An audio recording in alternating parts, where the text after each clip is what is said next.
এবার মুসলিম ধর্মে মানুষ মারা গেলে কেন বড়ই পাতার গরম পানি দিয়ে গোসল করানো হয় তা নিয়ে স্বাস্থ্য বিশেষজ্ঞরা দিলেন চাঞ্চল্যকর তথ্য।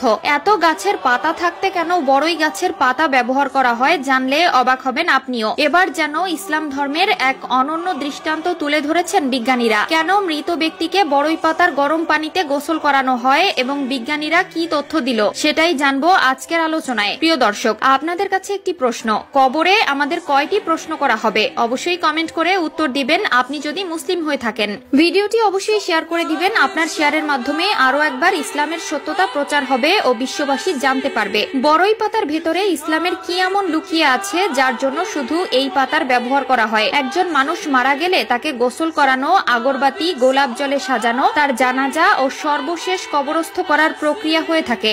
এর ভেতরে মানুষের মধ্যে একটি প্রশ্ন থেকে যায়, এত গাছের পাতা থাকতে কেন ইসলাম ধর্মে বড়ই পাতার কথা বলা হয়েছে? কেন মৃত ব্যক্তিকে বড়ই পাতা দিয়ে গোসল করানো হয়? এই পাতার সাথে ইসলামের কি মিল আছে? এবার তাই প্রমাণ করতে আধুনিক বিজ্ঞান চালিয়েছে বিশেষ গবেষণা। বর্তমান আধুনিক বিজ্ঞান এই পদ্ধতির সঙ্গে একমত প্রকাশ করেছে। বিজ্ঞানীরা তাদের গবেষণায় দেখেছে বড়ই পাতায় রয়েছে বেশ কিছু অ্যান্টিসেপটিক গুণাগুণ। বড়ই পাতা পানিতে কিছুক্ষণ ভিজিয়ে রাখলে এক ধরনের আঠালো প্রাকৃতিক নির্যাস পানির সঙ্গে মিশে যায়, যা মানব শরীরকে জীবাণুমুক্ত করতে অ্যান্টিসেপটিক হিসাবে দুর্দান্ত কাজ করে। মুসলিম ব্যক্তিদের মৃত্যুর পর গোসল করিয়ে তারপর কবরে দেওয়া হয়, আর এই গোসলের সময় তাদের বড়ই পাতার পানি দেওয়া পানি দিয়ে গোসল করানো হয়। হাদিসের নির্দেশনা অনুযায়ী মৃত ব্যক্তির গোসলের পানিতে বড়ই পাতা বা কুল পাতা দেওয়া ইসলামী শরীয়ত সম্মত একটি রীতি, কেননা বড়ই পাতা পরিষ্কার পরিচ্ছন্নতার জন্য খুবই কার্যকরী। যদি বড়ই পাতা না পাওয়া যায় তবে সাবান বা এ জাতীয় কিছু ব্যবহার করাই যথেষ্ট। আর বড়ই পাতা মেশানো পানিতে গোসল করানো হলে প্রিয় নবী সাল্লাল্লাহু আলাইহি ওয়াসাল্লামের সুন্নাত আদায় করা হয়। অনেকে আবার এই রীতিকে ওয়াজিব বা আবশ্যক বলে থাকেন, তবে গোসলের পানিতে বড়ই পাতা দেওয়া ওয়াজিব নয়, বরং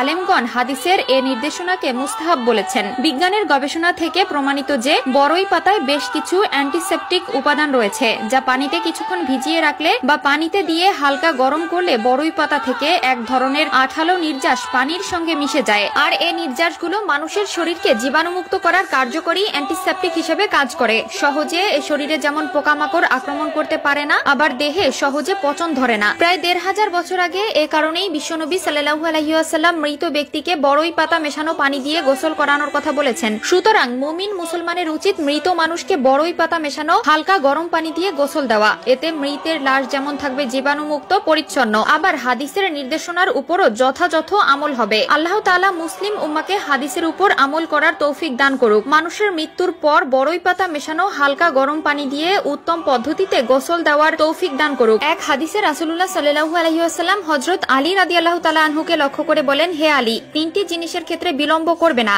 এক, নামাজের সময় আসবে তখন নামাজ আদায় করা থেকে দেরি করবে না। দুই, মৃত ব্যক্তির জানাজা যখন উপস্থিত হবে তখন কাফন দাফন সম্পন্ন করতে দেরি করবে না। তিন, কোনো অবিবাহিতা মেয়ের জন্য যখন কোনো উপযুক্ত পাত্র পাবে তখন তাকে পাত্রস্থ করা থেকে বিলম্ব করবে না। তিরমিজি শরীফ।